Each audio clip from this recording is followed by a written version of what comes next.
A new Cold War is brewing. It's the US versus China, two arch rivals out to get each other. Xi Jinping wants to beat America. Donald Trump wants to single out China. The power play is on. Tonight we'll tell you about three big moves that America has made. Targeted attacks to hurt China. First, military posturing. Second, consulate battles. And third, going after Chinese hackers. The US is at it.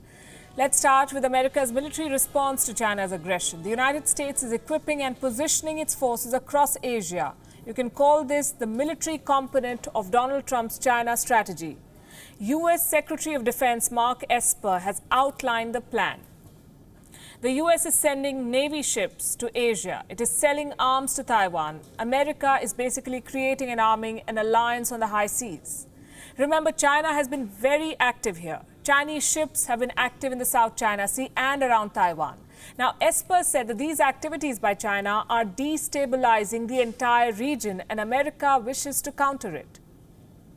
A key part of America's strategy will be India. The US Secretary of Defense brought up the recent naval exercise off the coast of Andaman and Nicobar Islands. Esper says such exercises are an effort to project power.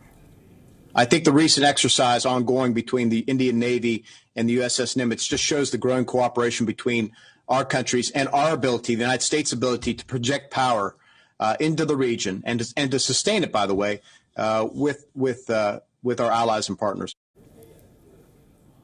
So America is boosting its military presence to contain China's military aggression. And this is just one part of the plan. Here is the second part, or the second big move.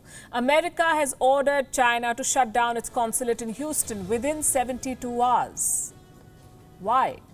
Because American officials believe that this diplomatic outpost was used for spying, for expanding Chinese influence in America.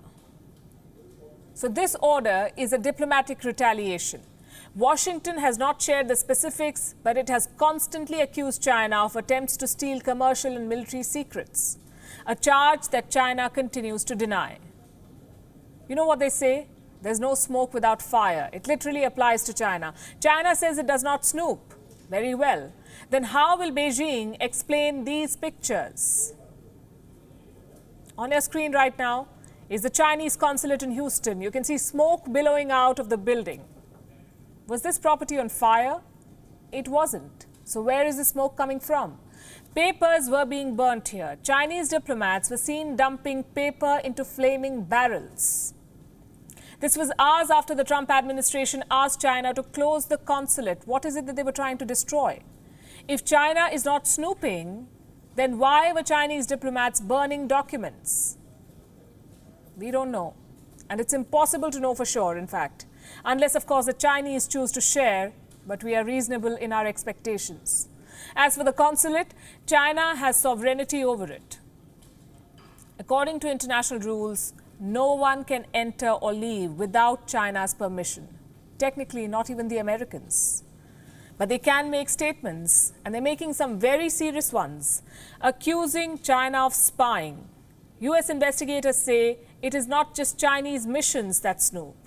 They say China has hired hackers. They're stealing coronavirus vaccine research, not just in America, but around the world.